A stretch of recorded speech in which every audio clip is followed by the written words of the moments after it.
juga Bapak Jaya selaku tuan rumah, juga Bu RT 10, juga Bu RT 12 Dusun Kayang, dan jamaah Yasin yang hadir pada kesempatan di malam hari ini.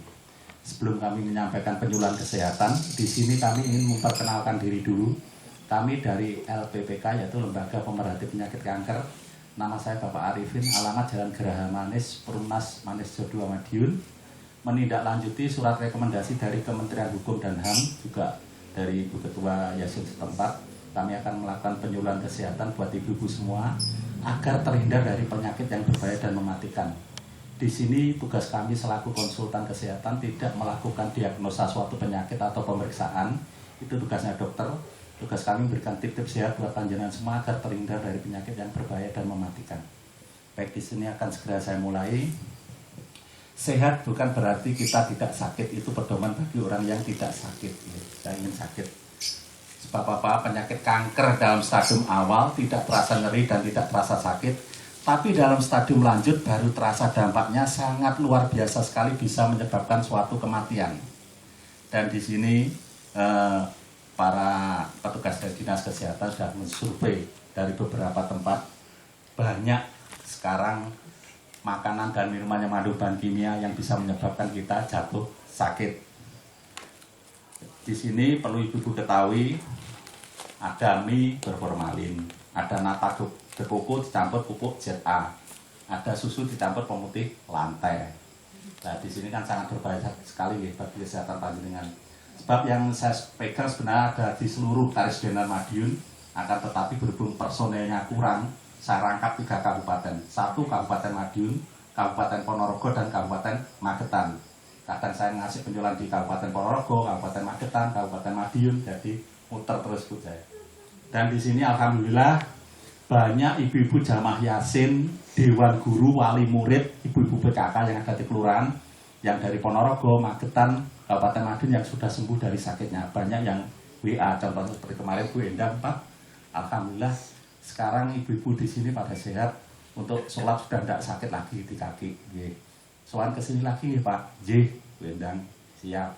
Dan di sini perlu ibu-ibu ketahui, yang nomor 1 dari faktor fisika dan kimia. Dari faktor fisikanya mungkin di pagi hari panjenengan mau berangkat ke sawah, atau mengantar anak atau cucu ke sekolah, atau beraktivitas ke lain tempat, jangan sekali-kali menghidupkan sepeda motor di pagi hari di dalam rumah, karena asapnya sangat berbahaya sekali bagi kesehatan panjenengan juga putra-putri panjenengan. Juga dengan pembakaran sampah, tolong dijauhkan dari rumah, karena di situ banyak timbunan bahan kimia, mungkin bekas kaleng cat, tempat obat nyamuk, parfum, penyedap rasa. Itu asapnya juga sangat berbahaya sekali bagi kesehatan panjenengan. Dan di sini yang nomor selanjutnya adalah dari kimia. Semua orang pasti mengalami sakit, entah itu ringan, sedang atau berat. Kadang kita lari ke warung, ke toko atau ke apotek beli obat dengan takaran suka-suka tanpa resep dokter, lantas kita konsumsi untuk suatu kesembuhan, mungkin 1 atau 2 tablet. Bahayanya apa? Bahan kimia yang terkandung dalam obat tersebut ada yang bisa diterima di tubuh, ada yang tidak. Kalau sampai terjadi pengendapan bertahun-tahun, di samping bisa memicu adanya sel kanker tumbuh dengan cepat, juga bisa memicu adanya penyakit yang lainnya. Seperti kita ketahui bahwa sejak lahir kita sudah punya bibit sel kanker di tubuhnya masing-masing, tinggal pola hidup kita sehat atau tidak. Kadang meletusnya di usia muda, kadang pertengahan, kadang di usia tua, tinggal pola hidup kita sehat atau tidak. Dan perlu ibu-ibu ketahui, saya ingin tanya pada ibu-ibu, biasanya kalau di pagi hari memasak penyedap rasanya pakai apa Bu? Royco. Masih ada yang pakai micin, ini atas nih gambarnya micin nih, bumbu masak. Nah, untuk pemakaian gula dan garam itu alami, untuk penyedap rasa yang lainnya secukupnya, jangan berlebihan, terutama micin. Karena micin ini banyak dari tetes tebu dan ada campurannya tulang, dan micin ini kan bagus mengkilat seperti kristal Bu. Kalau panjenengan ingin tahu, pengkilatnya seperti pelitur perabotan rumah tangga, seperti meja, almari, kursi, bisa dipakai pelitur cat mobil atau sepeda motor biar mengkilat. Dan micin ini bisa dipakai untuk pupuk tanaman. Apabila tanaman panjenengan layu diguyur pakai air micin akan segar kembali. Ini kalau terlalu banyak dicampurkan dalam komposisi masakan bisa mengakibatkan darah tinggi atau stroke. Untuk itu tolong hati-hati, jangan terlalu banyak. Terus di samping itu, kalau ibu-ibu gemar memasak mie, segala macam merek mie, tolong kalau memasak jangan langsung dicampur bumbu dimasak matang, langsung jangan. Bumbunya nanti dulu.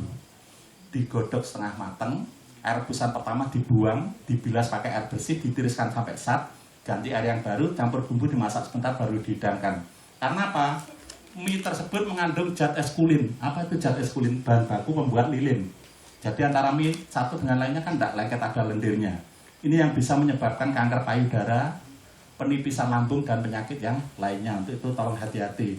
Nanti kalau kebanyakan mie, kalau kena kanker payudara seperti ini kalau yang kena kanker payudara adalah ibunya seperti ini bisa diturunkan atau diwariskan ke anak yang laki-laki apabila yang kena ibunya. Tapi kalau yang kena kanker payudara adalah bapaknya seperti ini bisa diturunkan atau diwariskan ke anak yang perempuan, sistem silang. Gambar ini diambil dari Rumah Sakit Yayasan Kanker Darmais Jakarta, banyak yang sudah meninggal akibat kanker. Sedia payung sebelum hujan, jaga sehatmu sebelum datang masa sakitmu, mencegah lebih baik daripada mengobati, karena sehat itu mahal. Diibaratkan sawah itu kalau dipupuk kimia terus tanahnya akan rusak, tidak akan subur lagi. Harus dipupuk, kasih organik, pupuk kandang biar subur lagi, jadi cacingnya mau tinggal lagi. Kalau cacing udah ada nggak mungkin subur padinya. Nah, untuk itu tolong itu diperhatikan. Dan di samping itu di sini bagi ibu-ibu yang suka dahar tahu yang kenyal, bakso atau mie ayam, contoh bakso yang kurang bagus warnanya coklat kehitaman, kalau dipencet gini kenyal. Kalau belum dikasih kuah biasanya mengkilat seperti lilin. Itu adanya biasanya di pasar malam atau tempat wisata. Kalau bakso Tagon nggak mungkin seperti itu, karena dikunjungi pelanggan setiap harinya. Nanti kalau terlalu banyak mengkonsumsi bakso yang mengandung burak, tahu yang kenyal, kalau sudah kena penyakit kanker seperti ini, kanker tulang seperti ini, ya ini gambar ini diambil dari Rumah Sakit Yayasan Kanker Darmais, banyak yang sudah meninggal akibat kanker. Dan ini masih TK sudah kena kanker mata. Untuk itu tolong hati-hati. Banyak di televisi yang sudah kena kanker, artis-artis yang meninggal, banyak yang kena kanker. Puluhan miliar habis sampai kehabisan uang untuk mengejar suatu kesembuhan. Sehat itu betul-betul mahal. Dan di sini bagi ibu-ibu yang suka dahar bakso dan mie ayam, untuk caosnya tolong dikurangi. Karena caos sekarang jarang yang pakai pewarna alami, zat pewarna tekstil. Kalau panjenengan ingin praktek di rumah, sediakan panci aluminium kecil. Kita beli caos botol beling atau caos plastik di toko. Setelah itu kita buka, kita tuangkan di panci tersebut, kita tutup selama 10 hari. Setelah 10 hari nanti dibuka, dituangkan di tempat lain, dicuci sulit ngeplak. Dan panci tersebut akan keropos berlubang-lubang seujung jarum. Panci aja yang kerasnya dari aluminium bisa berlubang, apalagi khususnya panjenengan atau anak-anak. Sedangkan kita sebagai orang tua tidak bisa memantau jajannya anak-anak itu di sekolah apa loh. Banyak ibu-ibu kepala sekolah, PAUD, TK, SD ngeluh kepada kami, Pak, anak-anak gimana, sering jatuh sakit, kena amandel, ada yang pencernaannya terganggu. Karena ya jajan-jajan sekarang mengandung bahan pengawet. Nanti kalau sering makan makanan minuman yang mengandung bahan pengawet, juga terlalu banyak makan caos, nanti kalau kena kanker usus seperti ini tangannya dokter kan di pojokan belah perut ini. Nah ini perut yang di belah dokter, usus yang membusuk ini dipotong, ganti usus sintetis, biayanya 150 juta, belum tentu bisa disembuhkan, adanya juga kematian. Untuk itu tolong hati-hati. Dan di samping itu bagi ibu-ibu yang suka dahar kerupuk atau lempeng yang mengandung puli atau bleng, mulai sekarang dikurangi, jangan terlalu banyak. Karena bisa menyebabkan penyakit kuning atau hepatitis, bisa menyebabkan suatu kematian. Di sini apa toh yang dimaksud oleh dokter keluarga kanker itu?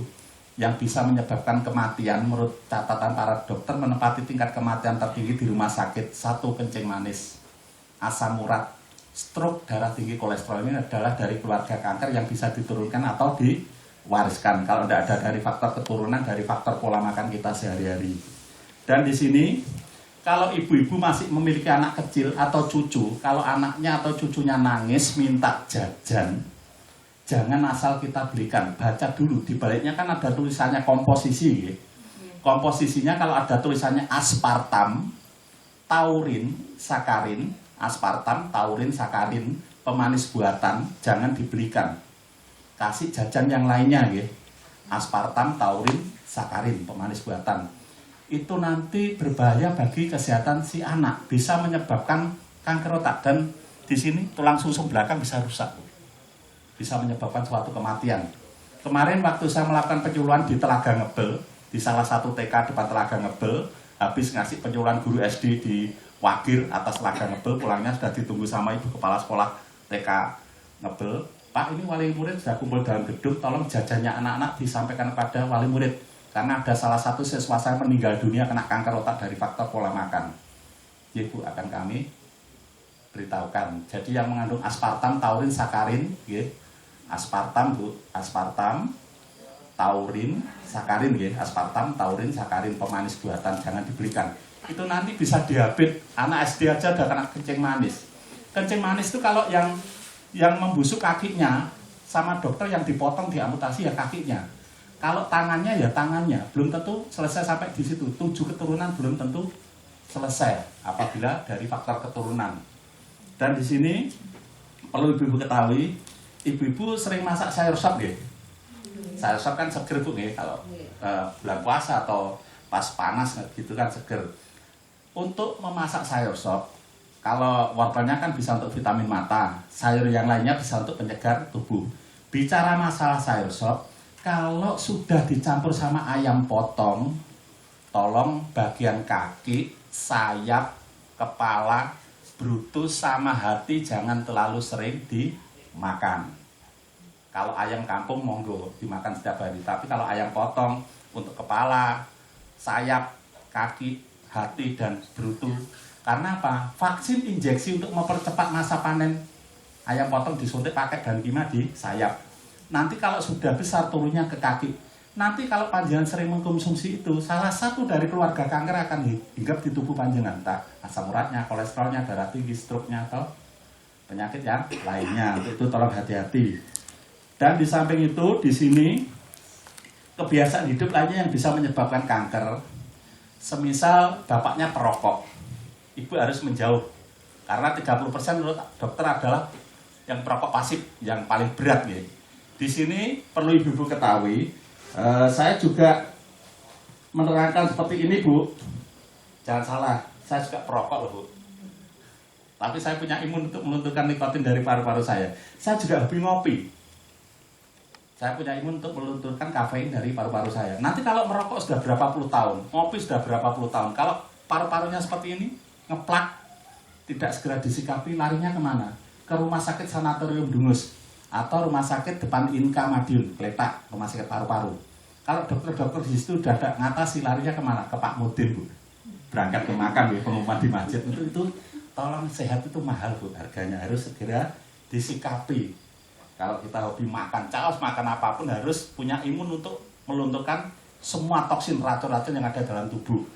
Dan di sini, semisal ibu sakit di persendian, di lutut atau di siku, jangan sekali-kali menggunakan obat setelan yang namanya mur dengkul, flu tulang, yang katanya Cak Bagong bisa mengobati sakit gigi. Itu obat keras, hati-hati. Tidak ada badan POM-nya dari pemerintah. Nanti ngefeknya ke jantung, ginjal, dan lambung bisa menyebabkan suatu kematian. Semisal sakit gigi, kasih Cak Bagong. Nanti kalau kena kanker mulut seperti ini, mulutnya hilang, nggak bisa makan, adanya apa? Kematian. Untuk itu tolong hati-hati. Yes. Untuk itu tolong hati-hati. Dan di samping itu, di sini kebiasaan hidup lainnya yang bisa menyebabkan kanker adalah mengkonsumsi nasi yang sudah dipanaskan selama 20 jam di dalam mejijer. Kalau nasinya sudah kuning, jangan kita dahar, Bu. Kasihkan ke ayam. Karena apa? Kalau zaman dahulu, mbah-mbah kita kalau habis makan buat bekerja, giat kuat tenaganya, atau giginya, atau usianya 115, 125. Orang sekarang 75 meninggal, 60 meninggal, 40, 30 meninggal. Karena apa? Nasi yang kita konsumsi mengandung radiasi listrik, kan dicopkan di listrik terus. Itu yang bisa mengganggu peredaran darah kita, bisa menyebabkan penyakit. Makanya orang sekarang habis makan buat kerja loyo, melentur, ngantukan, bukan karena kekenyangan, karena terlalu banyak radiasi listrik yang masuk melalui nasi yang kita makan tadi. Kalau zaman dahulu kan mbak-mbak kita kalau tidak dingin tidak mau makan. Kebalikan dengan orang sekarang, kalau tidak panas tidak mau makan, makanya masih muda giginya ompong semua, ropos semuanya. Sudah salah kaprah. Nah untuk itu ini zaman kemajuan, mau pakai rice cooker monggo, magicom silakan. Tapi kalau sudah matang dicabut, diganti tempat lainnya kayak di zaman dulu apa tumbuh ya Bu. Itu malah lebih bagus loh Bu. Malah sehat di badan kita. Dan di sini perlu panjenengan ketahui untuk minyak goreng, kalau lagi goreng, biasanya ibu-ibu kalau habis beli dari toko minyak yang baru, dipakai goreng berulang-ulang sampai 6 kali, 5 kali, 6 kali, 7 kali. Jangan Bu ya. Mulai sekarang dihentikan. Paling banyak goreng 4 kali Bu. Minyak dari minyak baru ya. Hari pertama minyak baru pakai goreng ayam. Kedua nanti telur sama tahu. Ketiga masih kerupuk. Yang keempat sambal. Nah itu. Kolesterol jahat kumpul di situ Bu. Keluarga kanker kumpul selamatan rapat di minyak goreng itu. Ada kencing manis, asam urat, darah tinggi, kolesterol. Ini bisa menyebabkan kematian. Untuk itu tolong hati-hati. Jangan dipakai berulang-ulang. Terus jangan gini, wah habis punya hajat, wah sik bening eman-eman. Nah itu. Nah, kadang kita kan jajan di luar ya, di warung entah itu heci, entah itu ketela. Kadang kita kalau lagi punya rezeki, tambah rezeki banyak, kadang kita jajan bebek satu keluarga, mungkin ayam goreng. Nah itu kan kita tidak tahu dipakai goreng berapa kali. Nah kalau kita punya imun kesehatan, gampang jatuh sakit. Kemarin ada salah satu TK di Dungus, ini tidak saya sebutkan, panjenengan bisa baca sendiri di sini. WA terhadap kami, Pak, ini ada salah satu wali murid kami yang kerja di Cina. Ini waktunya corona, gimana Pak cara penanggulangannya? Terus akhirnya saya kasih imun, saya minta 4 Pak, kirim ke RRC, sama dia dikirim ke RRC. Alhamdulillah sampai sekarang sehat orangnya, nggak pernah kena corona, padahal di sana pertama kali corona muncul. Nah, di situ Bu. Imunitas tubuh kita kalau kuat, semua penyakit lewat, nggak bakalan masuk gitu. Nah ini kemarin Bu Endang ini, ada Bu Endang itu yang WA saya. Terus kemarin Bu Mariati dari RT 12 perbatasan Sareng ini, RT 12. Nah di situ juga sering WA kepada kami. Terus Dungan Mbah Yai Nurkolis, banyak sekali jamaahnya yang konsultasi kepada kami, banyak yang sehat, kita juga ikut senang. Dan di sini yang nomor selanjutnya adalah penggunaan HP. HP adalah sarana komunikasi ya, untuk keluarga, rekan bisnis, teman, tetangga. Kalau lagi terima telepon, jangan langsung nempel di telinga gini Bu, tidak boleh ya. Harus ada jaraknya 1,5 cm dari telinga. Karena gelombang radiasi yang dihasilkan HP ini bisa memicu adanya kanker otak. Nanti meningitis kayak Olga, biayanya mahal, belum tentu bisa disembuhkan. Untuk itu tolong hati-hati. Oke. Di situ. Terus HP jangan diletakkan di bagasi motor. Nanti kalau di bagasi motor ini nyala, konslet sama bensin meledak, bisa terjadi kematian. Sudah banyak kejadian. Terus kalau HP lagi habis baterainya, lagi dicas di listrik, terima telepon di speaker, jangan didekatkan telinga. Karena radiasi listriknya jauh lebih dahsyat, bisa merusak jaringan otak kita. Di samping itu, di sini perlu ibu-ibu ketahui, kalau lagi musim hujan, tolong putra-putrinya atau cucunya diperingatkan jangan main HP, apalagi musim petir, musim beledek. Bahayanya apa? Banyak sudah kejadian kesambar petir, lagi mainan HP di dalam kamar, kesambar petir meninggal. Sudah banyak kejadian juga, untuk itu tolong hati-hati. Dan di samping itu, di sini yang terakhir perlu panjenengan ketahui, kodratnya wanita adalah merias diri. Untuk itu jangan mudah terpengaruh dengan iklan yang ada di televisi, yang diiklankan orang Indo, orang cantik, orang bule, orang ganteng. Kita sama Allah dikasih wajah seperti ini, kita syukuri, yang penting panjang umur, sehat, banyak rezeki. Nanti lelaki pengen mulus kulitnya, kasih airbody, ternyata airbody-nya palsu. Nah, akhirnya kakinya jadi akar pohon, tangannya jadi akar pohon, dikunjungi oleh Badan Kesehatan ya. Ini tidak perlu saya sebutkan di sini karena privasi. Dibetulkan dioperasi malah meninggal dunia. Untuk itu tolong hati-hati. Dan di sini ada vaksin. Vaksin ini bisa didapatkan di rumah sakit manapun, vaksin HPV untuk pencegahan dari kanker payudara maupun serviks selama 5-10 tahun. Ini belum ada subsidinya Bu. Sekali suntik bagi yang punya uang enak, cret 800, 800, 1 tahun harus 3 kali suntik, minimal 4 bulan kali untuk pencegahan dari kanker payudara maupun serviks. Dan di sini perlu ibu-ibu ketahui, ada vaksin oral. Ini di apotek manapun tidak ada. Ini adanya di 3 rumah sakit besar. Kalau dilihat di internet, nanti bisa dilihat di internet. Dan ini sudah diteliti sama Dr. Nosudibyo, pakar-pakar farmasi dari UGM Yogyakarta, juga dokter-dokter dari Amerika mengaku kehebatan dari kurkuma sedoaria. Ini di kebun-kebun di sini sebenarnya ada, tapi tidak sama Bu. bahannya dari ini loh Bu, kunyit putih. Kunyit putih ini tidak sama seperti kunyit putih yang ada di kebun. Kalau yang di kebun ini kebanyakan kurkuma mangga, kayak baunya kayak mangga kueni, kayak kacang brul. Yang satunya Verotunda. Verotunda itu agak abu-abu, kalau yang ini agak ke kuning-kuningan di tengahnya, Curcuma sedoaria. Ini baru bisa ditanam di Batu Malang sama IPB Bogor karena suhunya dingin. Dari ketinggian air laut 400 sampai 600, masa panen 9 bulan. Nah, tidak boleh terkena sinar matahari secara langsung. Ini yang dipakai pengobatan para dokter. Nah, di sini perlu ibu-ibu ketahui, kalau dilihat di Google ini layar sentuh akan muncul gambar-gambar seperti ini. Mungkin ibu sudah paham, sudah kenal semua sama foto-foto yang di sini.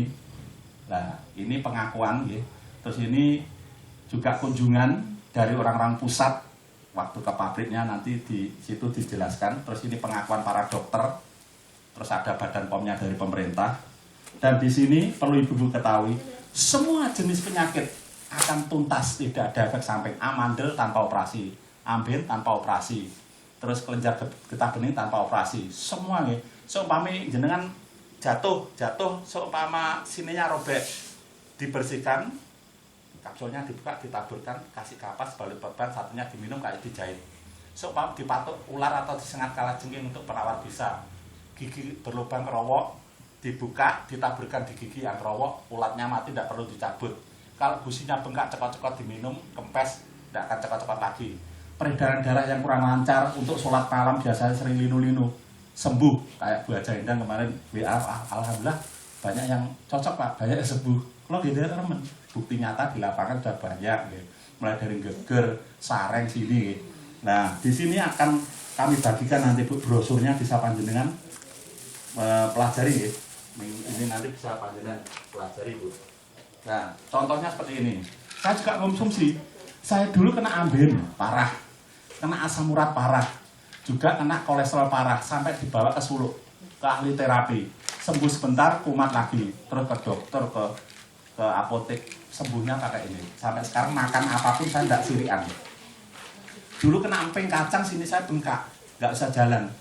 Saya kena makan santan-santenan, jangan yang malu santan kayak wedangan, nggak bisa gerak, mau jatuh, berat untuk jalan. Terus setiap makan jeroan, amben parah, untuk BAB keluar darah, untuk duduk nggak bisa, sakit. Sekarang makan apapun enjoy, seperti itu. Mungkin nanti kalau ada yang perlu ditanyakan, monggo, mungkin budinya yang di luar kota sakit, silahkan ditanyakan. Kalau di dokter bayar, di sini kan gratis. Monggo, kayak ibu-ibu kemarin di jamaahnya Bu Endang, jamaahnya Pak Yai Nurkolis, banyak yang tanya, Pak, saya sakit ini bisa, saya sakit ini bisa. Terus kemarin ada yang tanya, Pak, itu isinya berapa Pak? 90 kapsul, isinya 90, harganya 150.